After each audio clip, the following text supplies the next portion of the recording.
እኛ ሰዎች መጀመሪያ ላይ ሰው በህይወት እያለ በጣም እንፈርድና ፊቱ እንኳን እንደዛ ከስቶ ሰውነቱ ወፍራም ነበረ።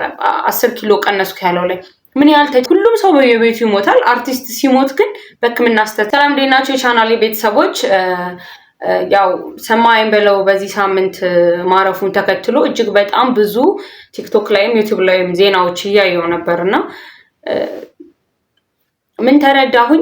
እኛ ሰዎች መጀመሪያ ላይ ሰው በህይወት እያለ በጣም እንፈርድና ከዛ ደግሞ ሲሞት ለዛ ሞት ደግሞ ተጠያቂ ደግሞ ሌላ ሰው እንፈልጋለን የሚል ነገር ነው እኔ የተሰማኝ።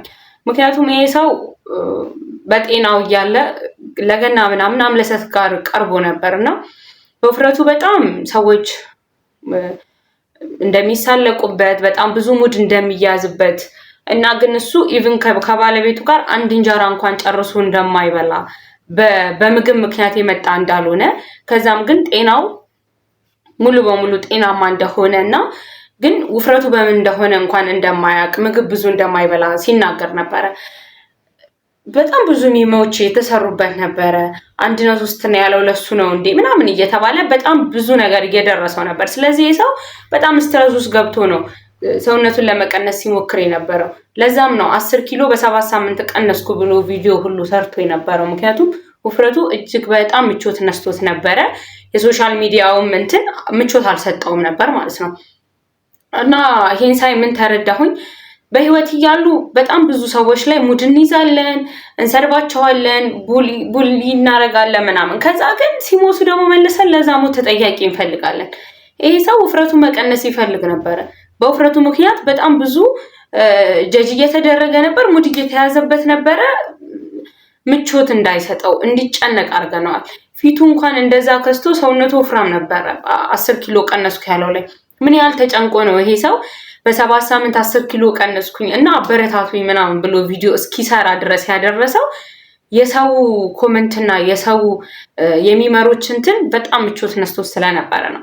ከዛ ግን ይሄ ሰው ሰውነቱን ለመቀነስ እየጣረ ነው፣ እየሰራ ነው። ከዛ ግን ሁሉም ሰው ይሞታል።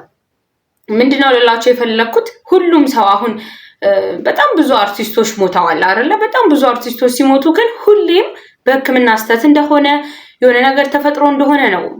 ቶሎ በቃ ሁሉንም ነገር ወደ ህክምና ስተት ነው የምንወስደው። እንዴ ማንንም እኮ ሁሉም ሰው በየቤቱ ይሞታል። አርቲስት ሲሞት ግን በህክምና ስተት ለምን ይሆናል? በስርዓት ሙያቸውን አክብረው የሚሰሩ ሰዎች በስርዓት ልፋታቸውን ለምንድን ነው ዋጋ የምናሳጣው? በህክምና የሚሞቱ ሰዎች አሉ። አዎ፣ ግን ሁሉም አርቲስት ሲሞት በህክምና ስተት ነው ማለት ግን አይቻልም። ሁሉም አርቲስት የሚሞተው በህክምና ስተት ነው ማለት አይቻልም። ቀኑ ደርሶ የሚሞት ሰው አለ፣ ታሞ የሚሞት ሰው አለ ምናምን እና ቶሎ ህክምና ቦታ ባለመድረስ የሚሞት ሰው አለ እና ብዙ ነገሮች ስላሉ ሁሌም በህክምና ስተት ባናደርገው ጥሩ ነው። ከዛ ውጭ ግን እግዚአብሔር ነፍሱን ይማር። በህይወት ላሉት ሰዎች ግን በሰውነታቸው በፊዚካላቸው በአቋማቸው ሰዎችን መናገር ይቅርብን፣ ሰዎች ላይ መፍረድ ይቅርብን። በቃ የኛ ትንሽዬዋ ቃል ብዙ ሰዎችን ዋጋ እያስከፈለች ነው ብዬ ነው ማስበው። ምክንያቱም እጅግ በጣም ጭንቀት ውስጥ ገብቶ ነው ይሄ ሰው ሰውነቱን ለመቀነስ በዛ ልክ ሲሰራ የነበረው። ምክንያቱም ውፍረቱ ለራሱ ምቾት ሳይሰጠው ቀርቶ አልነበረም ያን ሁሉ ጊዜ እንትን ሲል የነበረው። ግን እየሞከረ ስላልሆነለት በምግብ ስላልሆነ ውፍረቱ የመጣው ምግብ እንኳን ቀንሶ እንዳያስተካክል እኔና ባለቤቴ አንድ እንጀራ እንኳን መጨረስ አንችልም እስኪል ድረስ ሰውነቱ ሞፈሩ ምቾት ነስቶታል። ግን የኛ ንግግር እጅግ በጣም የጎዳ ይመስለኛልና ሁሌም ቢሆን ለሰዎች ኮሜንት ስትሰጡ አስተያየት ስትሰጡ በጣም እየተጠነቀቃችሁ ቢሆን ጥሩ ነው ለማለት ነው። እግዚአብሔር ነፍሱን ይማር። ይሄን ለማለት ነበረ። መልካም ጊዜ ይሁንላችሁ።